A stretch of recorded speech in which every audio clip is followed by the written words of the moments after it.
Marcos capítulo 5, vamos a leer 20 versículos, del versículo claramente 1 al versículo 20. La semana pasada nosotros concluimos el libro de Marcos cuando analizamos el momento en que Jesús ordena al mar y al viento que se calmaran. En aquel entonces dijimos que ese viaje tenía un propósito particular y era el siguiente, lo que vamos a ver el día de hoy: el arribo de Jesús a la ciudad de Gadara. Cuando tenga entonces en Marcos capítulo 5, le voy entonces a pedir que me acompañe en la lectura de la palabra de nuestro Dios. Marcos 5, Marcos 5, versículo 1, dice así: Vinieron al otro lado del mar, a la región de los Gadarenos. Y cuando salió él de la barca, enseguida vino a su encuentro de los sepulcros un hombre con un espíritu inmundo, que tenía su morada en los sepulcros, y nadie podía atarle, ni aun con cadenas, porque muchas veces había sido atado con grillos y cadenas, mas las cadenas habían sido hechas pedazos por él, y desmenuzado los grillos, y nadie le podía dominar. Y siempre, de día y de noche, andaba dando voces en los montes y en los sepulcros, e hiriéndose con piedras. Cuando vio pues a Jesús de lejos, corrió y se arrodilló ante él. Y clamando a gran voz dijo: ¿Qué tienes conmigo, Jesús, Hijo del Dios Altísimo? Te conjuro por Dios que no nos atormentes. Porque le decía: Sal de este hombre, espíritu inmundo. Y le preguntó: ¿Cómo te llamas? Y respondió diciendo: Legión me llamo, porque somos muchos. Y le rogaba mucho que no lo enviase fuera de aquella región. Estaba allí cerca del monte un gran hato de cerdos paciendo. Y le rogaron todos los demonios, diciendo: Envíanos a los cerdos para que entremos en ellos. Y luego Jesús le dio permiso. Y saliendo aquellos espíritus inmundos, entraron en los cerdos, los cuales eran como 2000. Y el hato se precipitó en el mar por un despeñadero, y en el mar se ahogaron. Y los que apacentaban los cerdos huyeron y dieron aviso en la ciudad y en los campos, y salieron a ver qué era aquello que había sucedido. Vienen a Jesús y ven al que había sido atormentado del demonio y que había tenido la legión, sentado, vestido y en su juicio cabal, y tuvieron miedo. Y les contaron los que lo habían visto cómo le había acontecido al que había tenido el demonio y lo de los cerdos. Y comenzaron a rogarle que se fuera de sus contornos. Al entrar él en la barca, el que había estado endemoniado le rogaba que le dejase entrar con él. Mas Jesús no se lo permitió, sino que le dijo: Vete a tu casa, a los tuyos, y cuéntales cuán grandes cosas el Señor ha hecho contigo, y cómo ha tenido misericordia de ti. Y se fue, y comenzó a publicar por Decápolis cuán grandes cosas había hecho Jesús con él, y todos se maravillaron. Amén. Este es un fragmento largo de la Escritura, son 20 versículos, pero que teníamos que tomarlos todos por el mismo el sermón. Y el título que aparece en sus Biblias debe ser el mismo: el endemoniado gadareno. Mucha gente ha hablado del endemoniado gadareno, y se hacen un montón de... Yo recuerdo muchas bromas respecto a este pasaje en base a la simulación de los endemoniados que hacen en muchas iglesias. La verdad que este capítulo tiene una enseñanza muy profunda y es la que vamos a tratar de poder comprender, de poder extraer del sermón y del texto claramente esta mañana. A modo de introducción, y esto netamente a modo de introducción, hay algo que tiene en común la historia de la humanidad y cada hijo de Dios. Y es que ambos están divididos en un antes de Cristo y después de Cristo. Nosotros estamos en el año 2020 ya, después de Cristo, ¿cierto? La historia fue dividida en la persona de Jesús. Y asimismo, cada uno de nosotros, hermanos, hemos tenido una historia antes y una historia después de Cristo. Y esto es importante, porque si hay algo que Jesús hace en las vidas, es generar este antes y después en aquellos que le conocen. En muchos casos, muchas personas dicen haber conocido a Jesús, pero no se ve la diferencia entre el antes de Cristo y después de Cristo. Y hacemos esta introducción claramente porque hoy día vamos a ver la historia de un hombre en la cual en pequeños versículos da testimonio claramente que su vida tenía un antes y un después de Cristo. Dicho esto, vamos entonces al texto del día de hoy. Versículo 1 dice así: vinieron al otro lado del mar, a la región de los Gadarenos. Esta ciudad, este lugar era conocido como Decápolis. ¿Ya? Decápolis son 10 ciudades. Y una de estas ciudades era la ciudad de Gadara. Por eso es que este hombre se le conoce como Gadareno, porque pertenecía entonces a la ciudad de Gadara. Ellos, recordemos que venían desde Galilea, esto lo vimos la semana pasada, y en este camino hacia Gadara es cuando Jesús reprende al viento y al mar. Entonces, después de esta tremenda manifestación de poder en el mar, en alta mar, ¿cierto? Es que Jesús llega a Gadara para continuar mostrando su tremendo poder a sus discípulos, claramente, pero también con un propósito mayor, podríamos decirlo, que vamos a poder verlo más adelante. Entonces llegan a la orilla de Gadara y sucede lo siguiente, versículo 2. Y cuando salió él de la barca, claramente refiriéndose a Jesús, enseguida vino a su encuentro de los sepulcros un hombre con un espíritu inmundo, que tenía su morada en los sepulcros y nadie podía atarle ni aun con cadena. En los versículos paralelos de los evangelistas, ¿cierto? En Mateo, por ejemplo, y en Lucas 8 y Mateo 8, que vamos a utilizar un poco, vamos a encontrar mayores detalles de esto. Mateo 8:28 dice lo siguiente: cuando llega a la otra orilla, refiriéndose claramente a Gadara, a la tierra de los Gadarenos, vinieron a su encuentro dos endemoniados que salían de los sepulcros, feroces en gran manera, tanto que nadie podía pasar por aquel camino. Podemos comprender entonces que si bien Marcos está hablando de un endemoniado, Mateo nos dice que la verdad que eran dos endemoniados en aquel momento. Entonces Mateo añade la presencia de otro endemoniado, pero los demás evangelistas, en este caso Lucas y Marcos, se centran en lo acontecido con uno de ellos.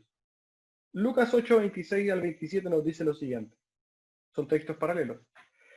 Y arribaron a la tierra de los Gadarenos, que está en la ribera opuesta a Galilea. Al llegar en la tierra, vino a su encuentro un hombre de la ciudad, endemoniado desde hace mucho tiempo, y no vestía ropa ni moraba en casa, sino que moraba en los sepulcros. Y al igual entonces que Lucas y Marcos, nosotros nos vamos a centrar en lo ocurrido con este gadareno relatado entonces en Marcos. Vamos a ver qué pasa con este hombre en particular. Este hombre entonces es mostrado como un hombre totalmente infeliz, endemoniado desde hace bastante tiempo atrás. Un hombre totalmente poseído por entidades demoníacas. Y por tanto, si este hombre estaba poseído, dominado por entidades demoníacas, él no tenía entonces dominio sobre su propio cuerpo. Era un hombre que no podía controlar sus acciones, era un hombre incapaz de autocontrolarse, incapaz por tanto de pertenecer o formar parte de cualquier forma de sociedad. Este hombre era incapaz de tener una familia. Este hombre no podía y ni tenía amigos. Este hombre no tenía la posibilidad de socializar a ningún nivel, no podía tener ninguna relación personal. Era un hombre que la verdad que era totalmente desdichado. Lo único que esperaba entonces este hombre era la muerte. Era un hombre que estaba muerto en vida. Marcos nos describe, lo acabamos de leer, que no tenía morada. Él no tenía ni siquiera una casa. Él vivía en los sepulcros, en un cementerio. No tenía entonces dónde alojar. Vivía, podríamos decir, en intemperie, o quizá en ese tiempo en alguna cueva. Dormía entonces en los cementerios con los muertos. También describe, Marcos, que no podía ser atado ni con cadenas. El poder demoníaco en él se manifestaba de una forma tan sobrenatural que ni amarrándolo con cadenas o grilletes podía ser controlado. Y esto lo dice y lo recalca y de alguna forma lo refuerza el versículo 4 cuando dice así. Porque muchas veces había sido atado con grillos y cadenas, mas las cadenas habían sido hechas pedazos por él y desmenuzados los grillos, y nadie le podía dominar. Imaginemos la manifestación sobrenatural del poder demoníaco en él. Tenía la fuerza de poder entonces destrozar las cadenas y los grillos, metal. Pero también a través de esto podemos ver que este hombre era un hombre que estaba totalmente herido. ¿Por qué? Porque si nosotros tratamos de comparar, digamos, el poder del metal con el cuerpo humano y vemos que alguien está rompiendo cadenas, claramente es muy probable que este hombre se haya dañado, haya estado lleno de heridas, laceraciones, llagas, etc. Mateo también describe a este hombre como un hombre feroz, que atacaba a la gente de manera que esta gente de la ciudad de Gadara no podía pasar por el camino en el que estaba transitando Jesús. Era un camino más o menos desolado. ¿Por qué? Porque estaba dominado, digamos, por estos hombres. Versículo 5 de Marcos dice, y siempre de día y de noche andaba dando voces en los montes y en los sepulcros, e hiriéndose con piedras. Podemos entonces comprender que él actuaba como un loco. Este hombre, dando voces, gritando, ¿cierto? Vociferando, me imagino que vociferaba cosas sin sentido, cosas absurdas. Y adicionalmente lo que nos dice Marcos es que se autoflagelaba. Ya no bastaba con el daño que quizás se podía haber hecho en su locura, sino que también él se autohería con piedra. Lucas añade esto, que ni siquiera ropa tenía, ¿cierto? Y es entendible que este hombre no tuviera ropa, este hombre no tenía, perdón, este hombre tendría que haber perdido todos sus vínculos. Este hombre al no tener familia, al no tener amigos, no tener un trabajo, vivió una vida totalmente anormal, una vida totalmente vacía. Yo creo que tratemos de imaginar entonces a este hombre endemoniado, si nosotros estuviéramos en esa condición. Este hombre estaba totalmente dominado por algo ajeno a él. Este hombre era totalmente incapacitado de poder hacer cualquier cosa. El panorama de este endemoniado entonces era totalmente sombrío. Toda pequeña luz de esperanza para él había sido apagada. Él, en sus manos y con sus fuerzas, hermanos, pero no podía hacer nada.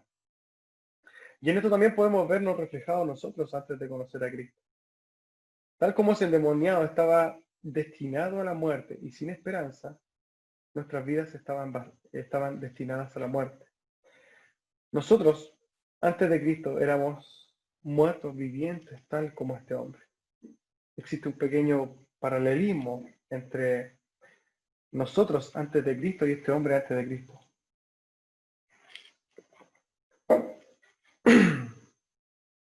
Las circunstancias claramente son totalmente diferentes. Pero no hay diferencias en algo entre aquel hombre y nosotros. Este hombre, este gadareno, si es que no hubiera conocido a Cristo, hubiera terminado su vida muerto. Y su vida sin esperanza hubiera seguido sin esperanza. Y esto sucede o nos sucedió en algún momento o sucede con la gente hoy día de la misma manera. Toda la persona que no conoce a Cristo por más que no esté endemoniada, por más que de alguna forma podríamos decir no está viviendo lo mismo o el mismo sufrimiento que sufría aquel hombre, también está viviendo una vida condenada a la muerte, sin esperanza. Volviendo al Gadareno, este hombre entonces estaba muerto en vida, pero igual que nosotros antes de Cristo.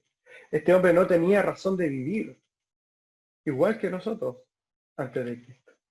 Este hombre estaba destinado entonces a la condenación eterna, igual que nosotros antes de Cristo.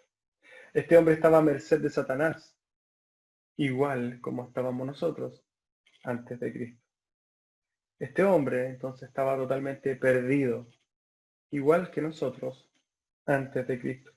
Y la verdad que muchos podrían decir al respecto, pero yo no soy igual a este Gadareno, yo tengo vida, yo tengo familia, tengo dinero, tengo cierto hasta estatus, tengo un trabajo, tengo un círculo social, etcétera, etcétera, etcétera. Pero nosotros, ahora entendiendo en este contexto la importancia de la persona de Jesús, podríamos responder a este hombre diciéndole, efectivamente, tú tienes todas esas cosas, pero tú tienes dinero, pero eres pobre. Tienes amigos, pero estás solo. Tú tienes salud y puedes decir que vives, pero estás muerto. Primera de Juan 5:12 dice lo siguiente, el que tiene al Hijo tiene la vida, y el que no tiene al Hijo no tiene la vida. La vida del hombre sin Cristo es tan vacía como un mar sin agua, es tan absurda como el Polo Norte sin hielo, la vida sin Cristo es muerte en sí misma. Mucha gente puede decir que tiene todas las cosas, pero hay una cosa cierta. Estas personas pueden tener todas las cosas mundanas, todas las cosas materiales, podríamos decir, en este mundo.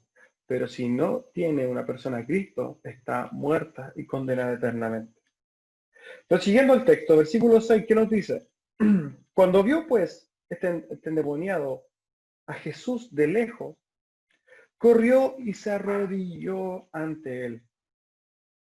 Sin lugar a duda, entonces, sabemos que los contextos nuestros y este contexto de Gadareno en cuanto al encuentro con Jesús son totalmente diferentes. Pero tenemos algo en común también, y es que al encontrarnos con Jesús, ambos caímos de rodillas. Y es más, toda la humanidad al ver a Jesús en su gloria reaccionará de la misma manera.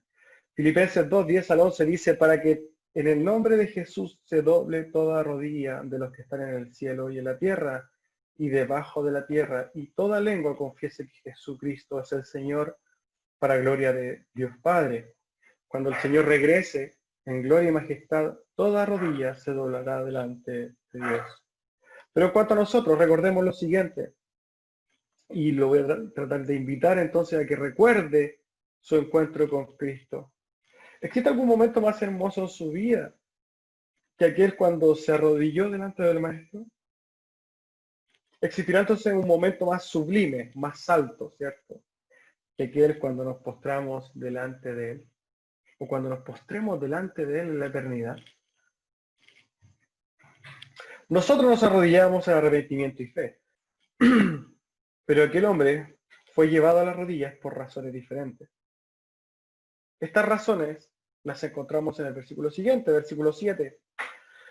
Y clamando a gran voz dijo, ¿qué tienes conmigo, Jesús, Hijo del Dios Altísimo? Te conjuro por Dios que no nos atormente. Lucas 8 nos dice, versículo 28, al ver a Jesús, lanzó un gran grito y postrándose a sus pies exclamó a gran voz, ¿qué tienes conmigo, Hijo? ¿Qué tienes conmigo, Jesús, Hijo del Altísimo? Te ruego que no me atormentes.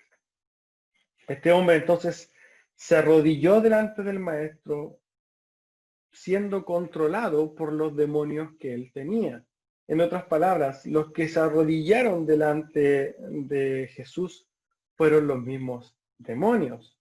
Estos demonios entonces son los que manifiestan el poder de Jesús sobre ellos y su sumisión, y se arrodillan delante de él, clamando, rogando a Jesús, reconociendo claramente que era el Hijo de Dios, y rogándonos, dice Lucas, en Marcos aparece la palabra conjuro, ¿cierto? Pero que tiene el mismo énfasis de súplica, rogando a Jesús entonces que no los atormente. Parafraseando era algo así como, te suplicamos que no nos atormentes. Y la causa de este ruego, ¿cierto? Esta súplica de los demonios es detallada en el versículo 8. ¿Por qué? Porque les decía, sal de este hombre, espíritu inmundo. Lucas 8:29 dice, porque mandando al espíritu inmundo que saliese del hombre, pues hacía mucho más que se había apoderado de él, y le ataba con cadenas y grillos, pero rompiendo las cadenas era impedido por el demonio impelido por el demonio a los desiertos. Entonces, este espíritu inmundo había tomado posesión de este hombre hace ya bastante tiempo. Sabemos que tienen nombres desde el momento que Jesús le pregunta un nombre. Pero también sabemos que reconocen la autoridad de Cristo y le temen. Santiago 2:19 dice, ¿tú crees que Dios es uno? Haces bien. Pero también los demonios creen y tiemblan. Sabemos también que tienen la capacidad de hacer señales, milagros. Apocalipsis 16:14 dice, pues son espíritus de demonios que hacen señales, los cuales van a los reyes de todo el mundo a reunirlos para la batalla del gran día del Dios Todopoderoso. Sabemos, por tanto, que engañan igual que lo hace Satanás. Primera de Timoteo 4:1 dice lo siguiente, pero el Espíritu dice claramente que en los últimos tiempos algunos apostatarán de la fe, prestando atención a espíritus engañadores y doctrinas de demonios. También tienen una cierta jerarquía. Efesios 6:12, cuando hablando de nuestra batalla espiritual, porque nuestra lucha no es contra sangre y carne, sino contra principados, contra potestades, contra los poderes de este mundo de tinieblas, contra las huestes espirituales de maldad en las regiones celestes. Podríamos también decir que en algún momento fueron ángeles, pero que fueron pervertidos por Satanás, el príncipe de todos los demonios y por tanto el mayor en rango de las huestes demoníacas. En este caso entonces podemos ver que al momento que Jesús les pregunta su nombre, ellos responden, nuestro nombre o mi nombre es Legión porque somos muchos. Una vez entonces que sucede esto, insisten estos demonios en las rogativas a Jesús, versículo 10, y le rogaban mucho que no los enviase fuera de aquella región. Lucas 8:31 nos dice, y le rogaba que no los mandasen ir al abismo. Esto nos da una perspectiva más clara de lo que efectivamente estaban diciéndole estos demonios. Una vez entonces presentados al maestro, siguen con esta súplica pidiendo que no los eliminase o que no los desterrase. Lucas entonces nos añade que querían que no los enviase al abismo. Muchos se preguntarán a qué se referirá con abismo. Un abismo, perdón, es una profundidad que no tiene fin, es algo insondable. Podríamos relacionarlo con el infierno o el lago de fuego. Sin ahondar en lo que el abismo podría significar en el texto, nos queda claro que los demonios le pedían a Jesús que no lo enviara a algún lugar de eterna perdición. No vamos a entrar en la explicación ni tratar un estudio respecto a si se refiere al infierno o el lago de fuego en este caso. Pero claramente lo que le estaban pidiendo estos demonios era que no los llevara a un lugar de eterna perdición. Pero la escena continúa.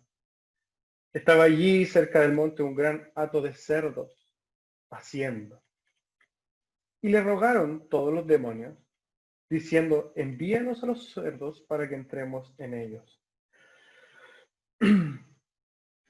Lucas 8:32 añade, allí había un hato de muchos cerdos que pacían en el monte, y le rogaron que los dejase entrar en ellos, y Jesús les dio permiso, tal como lo dice el versículo 13 de Marcos. y Jesús le dio permiso. Y saliendo aquellos espíritus inmundos, entraron en los cerdos, los cuales eran como 2000. Y el hato se precipitó en el mar por un despeñadero, y en el mar se ahogaron. Lo primero que podemos comprender a través de esto es que la vida de un hombre vale más que la vida de todos los animales. Yo sé que hay mucha gente que le va a costar comprender esto. Pero el hombre fue creado a semejanza, imagen y semejanza de Dios, no los animales. Por tanto, una sola vida humana vale más que todos los tesoros de la tierra y vale más que todos los animales de la tierra. Y Jesús hace manifiesto esto, poniendo en una balanza la vida de un hombre con la vida de 2000 cerdos. Y Jesús, sin dudar, manifiesta esto dándole la pasada a los demonios para que se vayan donde los cerdos, dejando libre a este hombre. ¿Ya? Ahora lo que nosotros nos convoca es, tratemos de imaginar esta escena, hermanos. Una cantidad enorme de cerdos, 2000 cerdos. Cuando nosotros vamos, por ejemplo, al campo y vemos 50 vacas, 100 vacas, hoy nos maravillamos, ¿cierto? Harto animal. Pero imagínense, 2000 cerdos. Y que de un momento a otro estos cerdos fueron endemoniados, fueron poseídos por demonios. Estos cerdos se han vuelto locos. Se vuelven tan locos que se tiran por un despeñadero en el mar y se ahogan en el mar.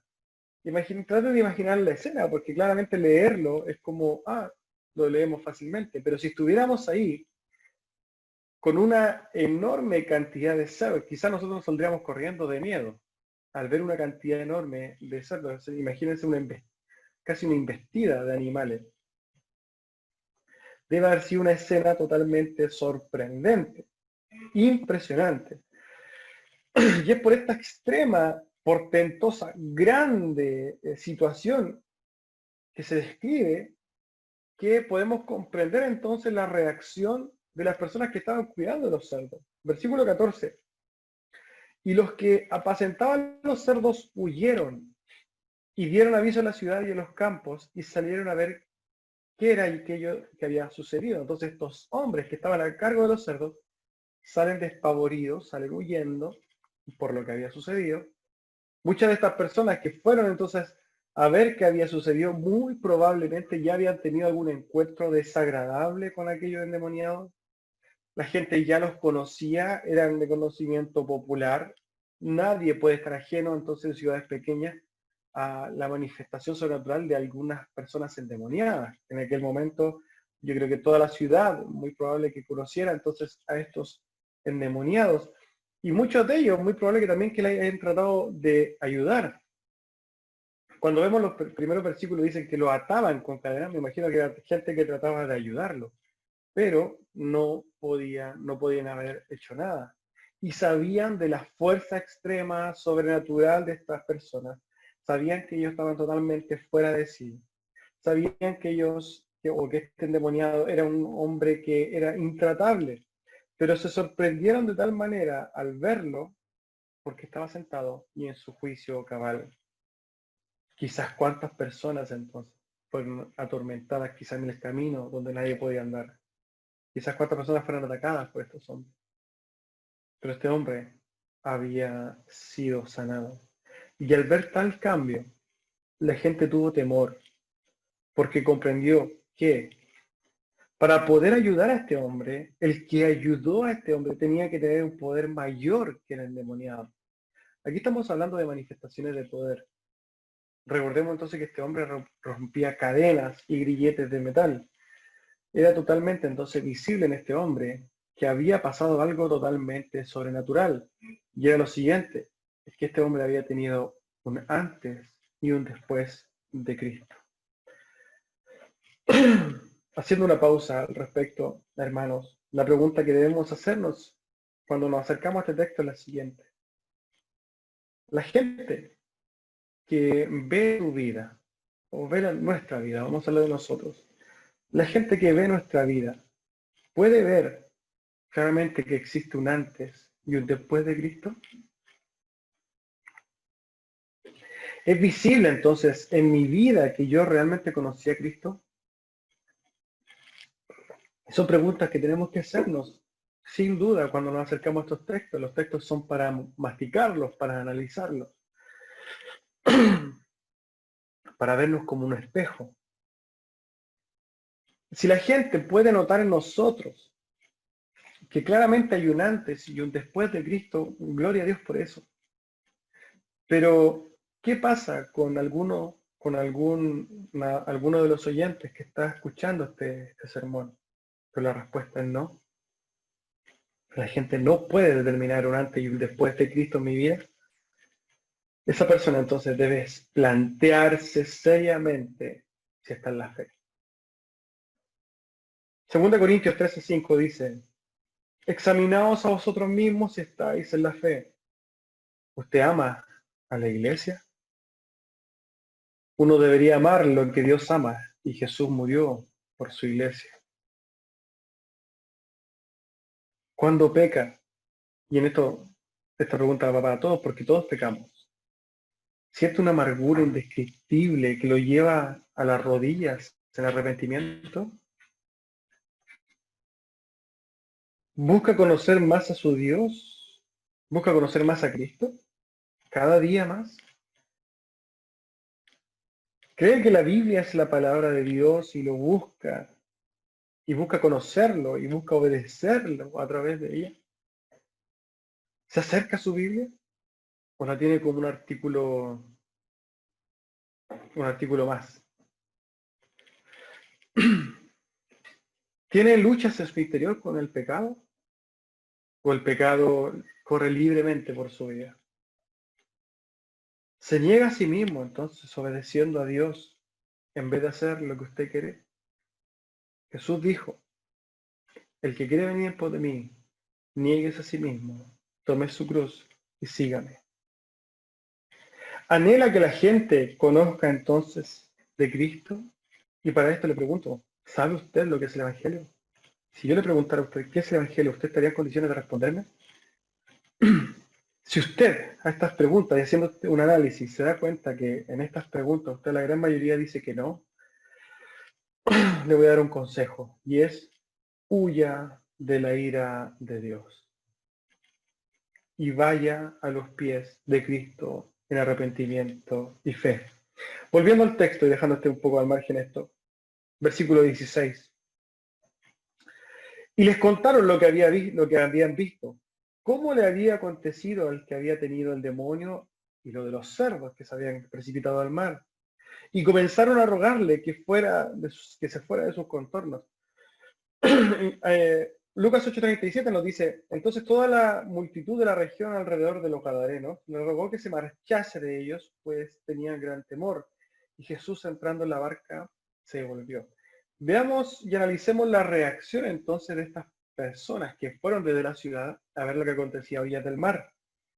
En vez de tomar o de recibir el poder sobrenatural de Jesús y abrazarlo, la gente en una respuesta temerosa, lo que le dice es que por favor se vaya de esos lugares.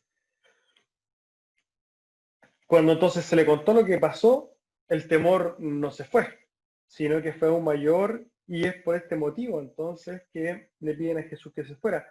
No nos dice la Escritura si la invitación de aquellos ciudadanos a que Jesús se fuera fue amable o si fue una turba que lo echó. No lo sabemos, pero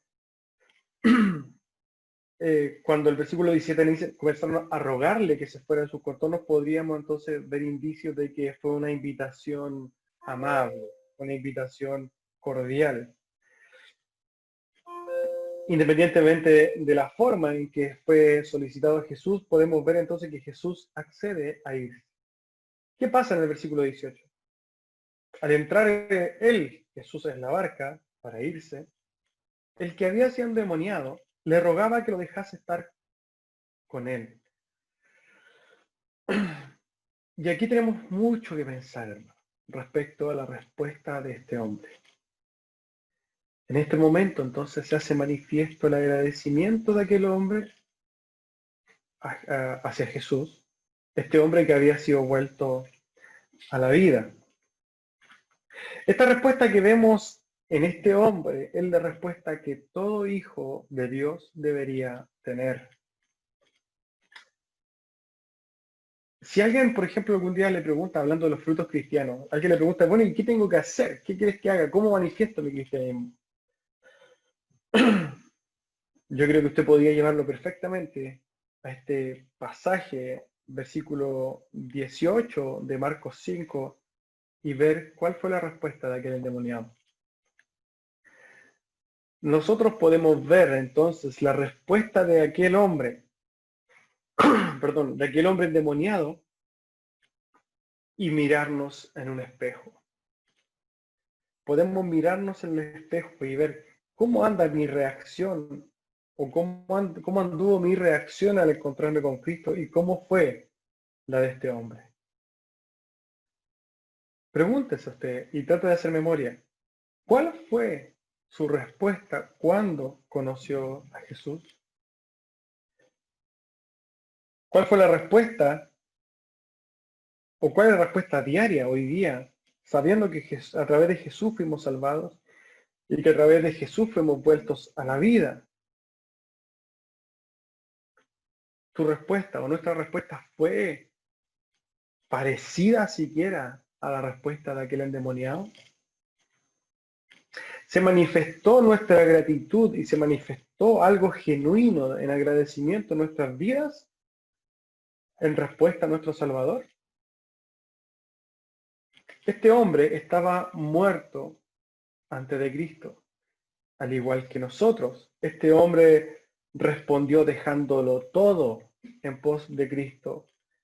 ¿Por qué nosotros no? Es una pregunta que tenemos que hacernos.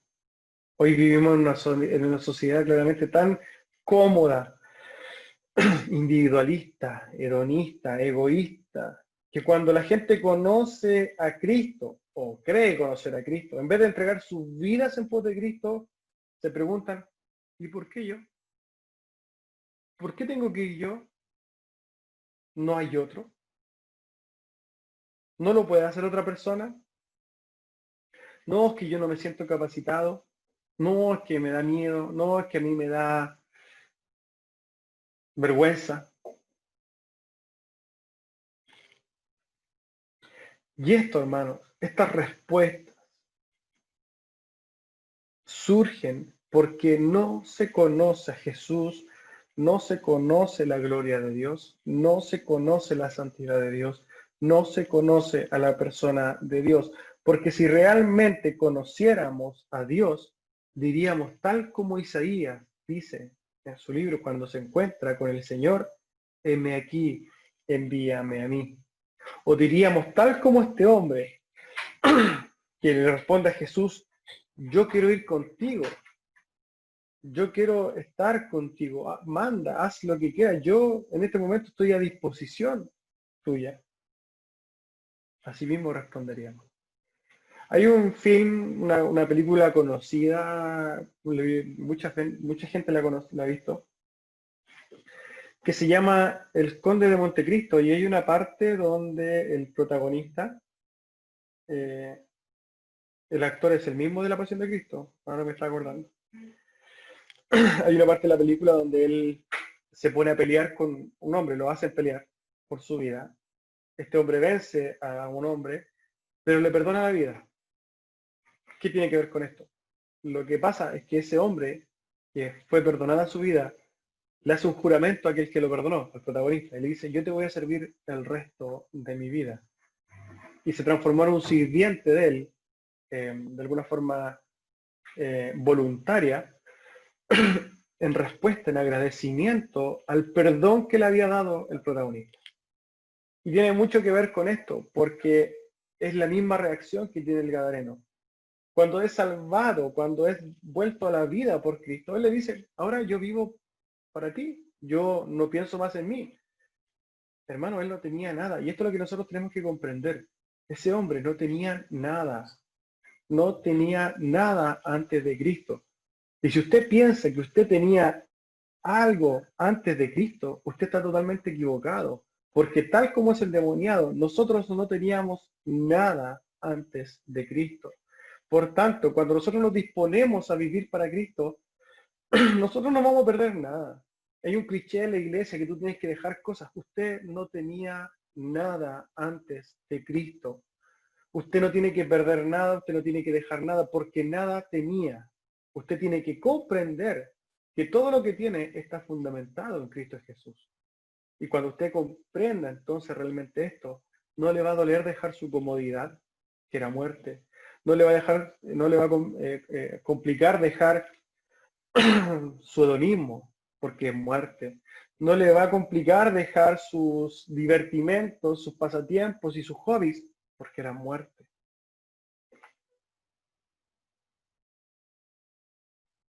Sigamos analizando entonces la respuesta de este endemoniado. Versículo 19. Mire lo que le dice Jesús. Mas Jesús no se lo permitió, sino que le dijo, vete a tu casa, a los tuyos, y cuéntales cuán grandes cosas ha hecho el Señor contigo, y cómo ha tenido misericordia de ti. ¿Qué hizo entonces este endemoniado? Dijo, no, porque yo quiero hacer lo que yo quiero hacer. No, si tú no sabes, Señor, lo que a mí me gusta, mejor yo voy contigo. No, versículo 20, ¿qué dice? Y se fue el endemoniado y comenzó a publicar por Decápolis cuán grandes cosas había hecho Jesús con él y todos se maravillaron. La noticia es que Jesús no te llamó a ser un superapóstol, Jesús no te llamó a ser un superente espiritual, Jesús no te llamó para que seas un ganador, Jesús no te llamó para que tú levantes tu ego, Jesús bajo ningún punto de vista te llamó a ti para que seas la super persona. Dios no te va a llamar nunca para tener una superunción. Dios te llama de forma diferente y es niégate a ti mismo y sígueme. Deja de pensar en ti y confía en lo que yo te estoy ordenando. Él obedeció a su maestro y Jesús cumple claramente, Dios cumple el propósito establecido en esta visita al relámpago. Recordemos que Jesús se sube a la barca y se devuelve al otro lado, a Galilea. Si usted fue recipiente, entonces, hermanos, de la gracia de Dios, agradézcale a través de la obediencia y adorne su fe con obras agradables a Dios. Con esto, la gente podrá ver claramente en nuestras vidas un antes de Cristo y un después de Cristo. Amén. Vamos entonces a orar por esta palabra.